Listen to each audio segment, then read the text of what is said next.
샬롬, 좋은 아침입니다. 이요한 목사입니다. 하나님의 말씀으로 하루를 여는 오늘 다시 시작 오다시. 오늘 우리가 함께 읽을 말씀은 민수기 27장부터 33장까지의 말씀입니다. 이 중 중심 구절은 바로 27장 22절부터 23절을 한번 잡아봤습니다. 모세가 여호와께서 자기에게 명령하신 대로 하여 여호수아를 데려다가 제사장 엘르아살과 온 회중 앞에 세우고 그에게 안수하여 위탁하되 여호와께서 모세에게 명령하신 대로 하였더라. 민수기는 제목 그대로 인구조사를 담은 책입니다. 특별히 1장과 26장 두 번에 걸쳐서 인구조사가 시행되고 그 결과를 알려주고 있죠. 첫 번째 인구조사가 출애굽 세대의 인구를 반영하고 있다면 두 번째 인구조사는 광야에서 태어나 가나안으로 입성하게 될 광야 세대의 인구를 반영하고 있습니다. 그러니까 우리가 읽은 부분은 이제 가나안에 들어갈 광야 세대에게 주시는 말씀들에 해당한다고 할 수 있는 것이겠죠. 그렇다면 새로운 시대를 맞이한 새로운 세대에게 주시는 말씀은 대략 어떠한 내용들이었을까요? 27장부터 한 장씩 간략히 정리해 보겠습니다. 27장에서는 슬로브앗의 딸들의 기업 분배 문제가 먼저 나오고요. 뒤이어 새로운 후계자 여호수아 이야기가 등장합니다. 28장부터 29장까지는 시간 순서에 따른 제사 규례가 차근차근 등장합니다. 이 부분이 참 재밌고 좋은데요.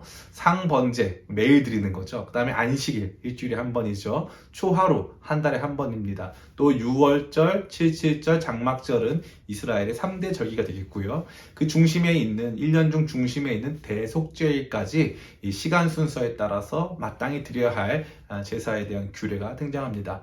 30장에서는 서원에 대한 규례가 등장하고요. 31장에서는 미디안과의 마지막 전쟁, 이 모세의 마지막 전쟁이 등장합니다.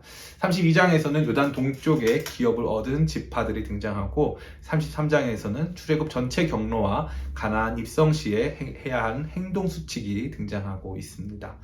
이러한 내용들을 읽어나가는 가운데 우리가 발견하게 되는 영적 교훈은 무엇일까요? 바로 하나님의 역사는 세대를 지나 성취된다는 것입니다. 이제 출애굽 시대의 사람들은 다 죽고 광야에서 자라거나 태어난 광야 세대가 가나안 정복의 유업을 이어받게 되었습니다.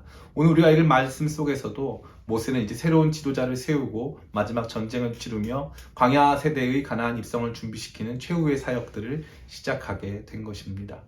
이러한 내용은 성경 역사 속에서 지속적으로 반복됩니다. 누군가가 심고 나면 그 다음에 나타난 누군가는 물을 줍니다. 그리고 또 그 다음 누군가는 일어나서 그 열매를 얻게 되는 것. 이것이 바로 하나님 나라의 성취 역사입니다. 그러기에 우리에게 다음 세대를 준비시키는 일은 너무나도 중요한 것입니다. 모세의 걱정은 자기 자신이 가나안 땅에 들어가지 못함이 아니었습니다. 도리어 다음 세대를 이끌어갈 새로운 지도자가 부재할 것에 대해서 깊이 걱정하고 우려하였습니다.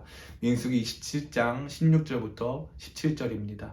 여호와 모든 육체의 생명의 하나님이시여 원하건대 한 사람을 이 회중 위에 세워서 그로 그들 앞에 출입하며 그들을 인도하여 출입하게 하사 여호와의 회중이 목자 없는 양같이 되지 않게 하옵소서. 아멘.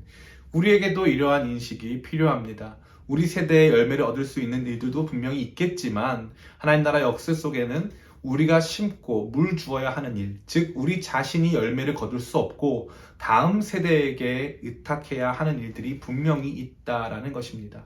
그러기에 우리는 힘들고 어렵더라도 하나님 역사의 이러한 계승적 측면을 깊이 인식하는 가운데 다음 세대를 위한 사역을 멈추지 말아야 하는 것입니다. 이것은 어찌 보면 우리가 이 자리에 있게 된 가장 중요한 이유요 근거일 수도 있습니다. 우리의 유년 시절 혹은 우리가 아직 영적으로 미숙할 때 그 어떤 대가를 바라지 않고 우리를 위해 희생하고 헌신했던 모세와 같은 분들이 계셨기에 우리 역시도 이 자리에서 그 열매를 누릴 수 있게 된 것입니다.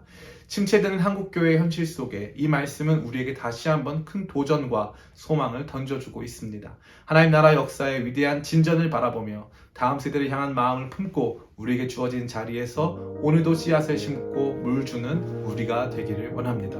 오늘도 이 말씀과 함께 새로운 비전과 결단을 품는 하루 되세요. 오늘 다시 시작, 다시!